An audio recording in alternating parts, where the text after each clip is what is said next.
আসসালামু আলাইকুম। সংবাদে আপনাদের সবাইকে স্বাগত জানাচ্ছি। আমি ফিরোজ তোহা। শুরুতেই সংবাদ শিরোনাম। বাংলাদেশের সর্বশেষ গুরুত্বপূর্ণ আপডেট সংবাদ আপনাকে স্বাগত। শুরুতেই সংবাদ শিরোনাম, পরে বিস্তারিত। শুরুতেই জানাবো, আইন শৃঙ্খলার অস্বস্তি, গোয়েন্দাদের ব্যর্থতা নিয়ে প্রশ্ন। গোয়েন্দা সংস্থাগুলো সক্রিয় নয়, এখনও সেখানে বসে আছে ফ্যাসিস্টের দোসরেরা। গার্মেন্ট শিল্পে রহস্যময় অস্থিরতা পিছু ছাড়ছে না অন্তর্বর্তীকালীন সরকারের। দায়িত্ব নেয়ার প্রায় 7 মাসে বেশ কয়েকটি ষড়যন্ত্র, উস্কানিমূলক তৎপরতা দেখা গেছে। গার্মেন্টস শিল্পে নৈরাজ্য থেকে শুরু করে হিন্দু ধর্মাবলম্বীদের আকস্মিক শাহবাগ অবরোধ সহ অনেকগুলো দাঙ্গা বাঁধানোর চেষ্টা করেছে পতিত সরকার। এরপর জানাবো, আফ্রিকান সম্মানসূচক রাষ্ট্রপতি পদক পেলেন সেনাবাহিনী প্রধান। সেন্ট্রাল আফ্রিকান রিপাবলিক সফর শেষে গতকাল বৃহস্পতিবার 6 মার্চ দেশে ফিরেছেন সেনাবাহিনী প্রধান জেনারেল ওয়াকারুজ্জামান। সেখানে সফরকালে সেন্ট্রাল আফ্রিকান রিপাবলিকান জাতিসংঘ শান্তিরক্ষা মিশনে নিয়োজিত বাংলাদেশ সেনাবাহিনী ও সেনাপ্রধানকে রাষ্ট্রপতি পদক সুযোগ সম্মানে ভূষিত করেছে। এদিকে 300 আসনেই প্রার্থী দেবে এনসিপি। জোটের সিদ্ধান্ত ভোটের আগে। আসন্ন ত্রয়োদশ জাতীয় সংসদ নির্বাচনে সবকয়টি আসনেই প্রার্থী দেওয়ার পরিকল্পনা নিয়ে এগোচ্ছে শিক্ষার্থীদের নতুন রাজনৈতিক দল জুলাই গণ অভ্যুত্থানের নেতৃত্বদানকারী দল জাতীয় নাগরিক পার্টি এনসিপি। জানাবো, বাংলাদেশ আগামীতে আর অতীতের মতো চলবে না বললেন উপদেষ্টা রিজওয়ানা। বন পরিবেশ উপদেষ্টা সৈয়দা রিজওয়ানা হাসান বলেছেন, বাংলাদেশে যেভাবে এতদিন চলেছে আগামীতে আর সেভাবে চলবে না। সবাইকে সঙ্গে নিয়ে ইতিবাচক পরিবর্তনের প্রক্রিয়াটা ত্বরান্বিত করা হবে। এদিকে ঈদের ট্রেনের অগ্রিম টিকিট বিক্রি শুরু 14 মার্চ। আসন্ন পবিত্র ঈদ উল ফিতর উপলক্ষে বাংলাদেশ রেলওয়ের আন্তনগর ট্রেনের অগ্রিম টিকিট আগামী 14 মার্চ থেকে অনলাইনে বিক্রি শুরু হবে। এবং সর্বশেষ জানাবো, পালিয়ে যা আসাদের সরকারি বাহিনীর সঙ্গে বর্তমান প্রশাসনের নিরাপত্তা বাহিনীর ব্যাপক সংঘর্ষ, নিহত 41। বিদ্রোহের পর সশস্ত্র আক্রমণের মুখে পালিয়ে যা সিরিয়ার সাবেক প্রেসিডেন্ট বাশার আল আসাদের অনুগত যোদ্ধাদের সঙ্গে দেশটির বর্তমান প্রশাসনের নিরাপত্তা বাহিনীর ব্যাপক সংঘর্ষ হয়েছে। এতে নিহত হয়েছে অন্তত 41 জন। নিহতদের মধ্যে সরকারি বাহিনীর 13 জন সৈন্য রয়েছে। সংঘর্ষের পর লাতাকিয়া প্রদেশে কারফিউ জারি করা হয়েছে। প্রিয় দর্শক, এতক্ষণ শুনছিলেন সংবাদ শিরোনামে, এবারে বিস্তারিত।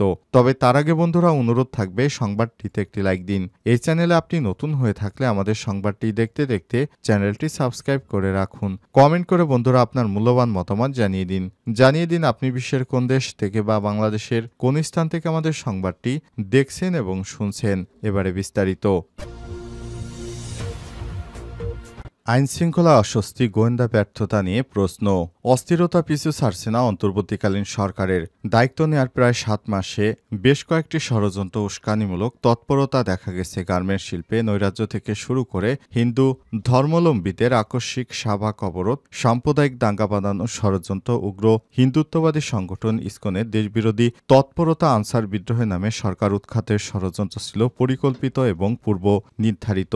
বর্তমানে একের পর এক মব সৃষ্টির নামে আওয়ামী ক্যাডারেরা বিশৃঙ্খলা সৃষ্টিতে নেমে পড়েছে, কিন্তু আগাম তথ্য দিতে পারছে না গোয়েন্দা সংস্থা। ফলে গোয়েন্দা সংস্থাগুলোর তৎপরতা নিয়ে প্রশ্নের সৃষ্টি হয়েছে। বর্তমান প্রেক্ষাপটে গোয়েন্দা সংস্থাগুলো যতটা সক্রিয় থাকার দরকার ছিল সেটি দেখা যাচ্ছে না। কিছু ভুক্তভোগী আছে যারা 15.5 বছর আওয়ামী লীগের জাহিলিয়াতের সময় নানাভাবে নিগৃহীত, নির্যাতিত এবং বঞ্চিত হয়েছে। তারা নানাভাবে দাবিতে রাস্তায় নামছেন, আন্দোলন করছেন। এই সুযোগ নিচ্ছে ফ্যাসিস্টদের দোসরাও।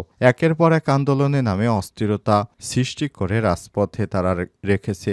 ভারতে পলাতক শেখ হাসিনা এবং তার অনুসারীদের দেশবিরোধী ষড়যন্ত্র মোকাবেলা করতে হচ্ছে ধারাবাহিকভাবে। সব অপতৎপরতার কোনোটি সুষ্ঠুভাবে নিয়ন্ত্রণ করতে পারেনি আইন শৃঙ্খলা রক্ষাকারী বাহিনী। ষড়যন্ত্রের বিষয়ে আগাম সতর্ক করতে পারেনি গোয়েন্দা সংস্থাগুলো। এতে সংস্থাগুলোর প্রতি ক্ষোভ রয়েছে খোদ সরকারের। সম্প্রতি প্রধান উপদেষ্টা ডক্টর মোহাম্মদ ইউনূস বলেছেন, পলাতক আওয়ামী লীগ নেতারা দেশকে অস্থিতিশীল বাতিল করার ষড়যন্ত্র করছে।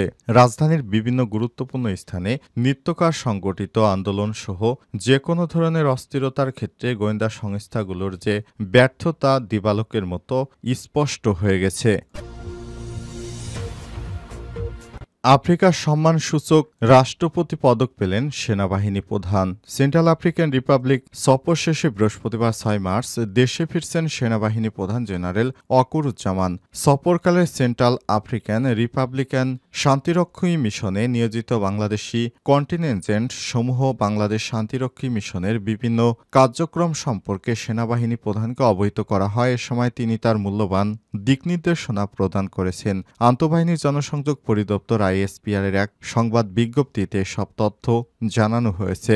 আইএসপিআর জানায়, সেনাবাহিনীর special representative of the secretary general SRSG Mrs Valentines Rugwabiza এবং ফোর্স কমান্ডার লেফটেন্যান্ট জেনারেল হ্যাম্পরিনিয়নের সঙ্গে সাক্ষাৎ করেন। এ সময় তিনি জাতিসংঘ শান্তিরক্ষা বাংলাদেশ মিশনের গুরুত্বপূর্ণ ব্যক্তিদের সঙ্গে আলাপ আলোচনা এবং দ্বিপক্ষীয় বৈঠকে অংশগ্রহণ করেন। বৈঠকে সেনাবাহিনী প্রধান দুই দেশের সেনাবাহিনীর মধ্যকার দ্বিপক্ষীয় সম্পর্ক এবং পারস্পরিক সহযোগিতার বিষয়ে আলোচনা করেন। পরবর্তী প্রেসিডেন্ট সেন্ট্রাল আফ্রিকান রিপাবলিকান এবং সেনাবাহিনী প্রধান বাংলাদেশ সেনাবাহিনী কর্তৃক শান্তিরক্ষী মিশনের অধীনে বেসামরিক লোকদের সহায়তায় অংশ হিসেবে সেন্ট্রাল আফ্রিকান রিপাবলিকান নির্মিত তোয়াদেরা কমিউনিটি ক্লিনিকের শুভ উদ্বোধন করেন। এছাড়াও সেনাবাহিনী প্রধান সেন্ট্রাল আফ্রিকান রিপাবলিকান প্রেসিডেন্ট ফাস্টিস অরসান্স তোয়াদেরার সঙ্গে দ্বিপক্ষীয় বৈঠকে অংশগ্রহণ করেন। সেন্ট্রাল আফ্রিকান রিপাবলিকানের জনগণের সার্বিক উন্নয়নের জন্য, বিশেষ করে চিকিৎসা ক্ষেত্রে গুরুত্বপূর্ণ অবদানের জন্য স্বীকৃতি স্বরূপ সেন্ট্রাল আফ্রিকান রিপাবলিকের প্রেসিডেন্ট বাংলাদেশ সেনাবাহিনী সেনাপ্রধানকে সম্মানসূচক রাষ্ট্রপতি পদকে ভূষিত করেন। ৩০০ আসনেই প্রার্থী দিবে এনসিপি, জোটের সিদ্ধান্ত ভোটের আগে।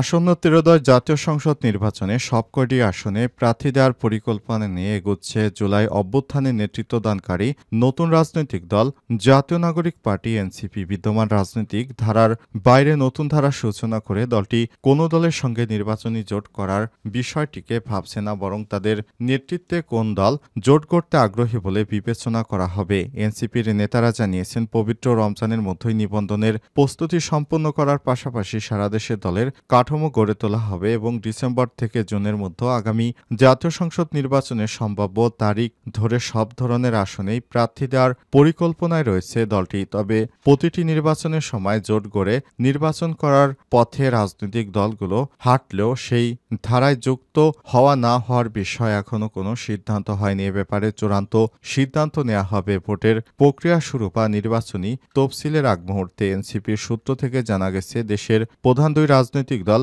বিএনপি ও জামাত ইসলামের সঙ্গে রাজনৈতিক বা নির্বাচনী জোট করা না করার সম্ভাবনা কম নতুন দলের। এক্ষেত্রে এনসিপির রাজনৈতিক সঙ্গে সাংঘর্ষিক নয়। জুলাই অভ্যুত্থানের সঙ্গে থাকা অন্যান্য রাজনৈতিক দলগুলোর সঙ্গে জোট গড়তে চাইলে বিবেচনা করা হবে। বিশেষ করে বামপন্থী রাজনৈতিক কাছাকাছি দলগুলো ছোট হোক বা বড় হোক, তারা চাইলে এনসিপির সঙ্গে জোট গড়তে পারে। নাম প্রকাশ না করার সত্ত্বে এনসিপির অন্তত 4 জন নীতি নির্ধারণী নেতা জানিয়েছে, সারা দেশে দলের কাঠামো ঠিক করার পাশাপাশি সংসদীয় সব আসনেই একক প্রার্থী বাছাই করা হবে। সেই প্রক্রিয়া নির্বাচনী প্রক্রিয়া শুরুর সময় বা নির্বাচনী তফসিল ঘোষণার আগে পরে জোরালোভাবে সম্পূর্ণ করা হবে। এনসিপির রাজনীতির সঙ্গে একমত হয়ে কোনো দল বা একসঙ্গে নির্বাচন করতে চাইলে সেভাবে সিদ্ধান্ত নেওয়া হবে। সম্ভাব্য সবকিছু সামনে রেখেই এগুচ্ছে শিক্ষার্থীদের নতুন রাজনৈতিক দল এনসিপি। বাংলাদেশ আগের আর অতীতের মতো চলবে না বললেন উপদেষ্টা রিজওয়ানা। বন পরিবেশ উপদেষ্টা সৈয়দা রিজওয়ানা হাসান বলেছেন, বাংলাদেশে যেভাবে এতদিন চলেছে সেভাবে আগামীতে আর চলবে না। সবাই সাথে থাকলে ইতিবাচক পরিবর্তনের প্রক্রিয়াটা ত্বরান্বিত হবে। আর যদি সেটা সম্মিলিতভাবে না হয় তাহলে ইতিবাচক পরিবর্তন হবে, তবে সেটার পথটা হবে সংঘাতময়। বৃহস্পতিবার 6 মার্চ দুপুরে রংপুর বিভাগীয় কমিশনারের কার্যালয়ে হলরুমে দেশের পরিবর্তিত পরিস্থিতিতে মানবাধিকার ও পরিবেশ পরিবেশের উপর গুরুত্বসহ আইন প্রয়োগ বিষয়ক কর্মশালায় ভার্চুয়ালি প্রধান অতিথির বক্তব্যে মন্তব্য করেছেন তিনি। উপদেষ্টা রিজানা হাসান বলেছেন, আমি জানি সকল সরকার আসে পুলিশ সংস্কারের কথা বলে, পরিবর্তনের কথা বলে। ১/১১ সরকারের সময়ে আমার কাজ করার সুযোগ হয়েছিল। আমরা দেশটাকে কখনোই পারফেক্ট সিস্টেমে চালাইনি। এখন দেশটা পারফেক্ট সিস্টেমে চলছে। দেশের আইনকানুন বা প্রশাসনের ব্যবস্থা পরিবর্তিত হয়েছে, সেটা সেরকম নয়। এ সময় তিনি বলেছেন, ন্যায় বিচার একটা কঠিন বিষয়। সূরা বাকারাতে আল্লাহ তাআলা স্পষ্ট করে বলেছেন বিচারকদের দায়িত্ব কি সেটা বলেছেন। আপনি অ্যাডমিনিস্ট্রেটর হলে কিন্তু আপনার মধ্যে একটা ক্ষমতা থাকে, কারণ আপনার রিপোর্টের উপর ভিত্তি করেই মামলা পরিচালিত হয়। সুতরাং আল্লাহর দেয়া বিধান অনুযায়ী আপনারা রাষ্ট্রকে পরিচালনা করবেন, তা না হলে জনগণ ন্যায় বিচার থেকে বঞ্চিত হবে। দীর্ঘ ১৭ বছর দেশ যেভাবে ফ্যাসিবাদ কায়েম হয়েছিল, আমরা চাই না ভবিষ্যতে এ ধরনের আর কোনো ফ্যাসিবাদের মতো দেশ আবারও ডুবে যাক। আমরা আমাদের সর্বোচ্চ চেষ্টা করব দেশটাকে সোনার বাংলাদেশ গড়ার জন্য। আমাদের যা যা দরকার সেভাবে আমরা কাজ করে দেশটাকে সামনের দিকে এগিয়ে নিতে বদ্ধপরিকর। এ সময় তিনি আরও কর্মকর্তাদের নির্দেশ দিয়ে বলেছেন, আপনারা যার যার দায়িত্বটি সুন্দরভাবে পরিচালিত করবেন, যেন আপনাদের কাছ থেকে এসে সাধারণ মানুষ কোনো রকম সেবা থেকে বঞ্চিত না হয়। আপনাদের নিজের জায়গাটা আগে স্পষ্টভাবে জনগণের স্বার্থের বাইরে গিয়ে কখনোই কাজ করবেন না।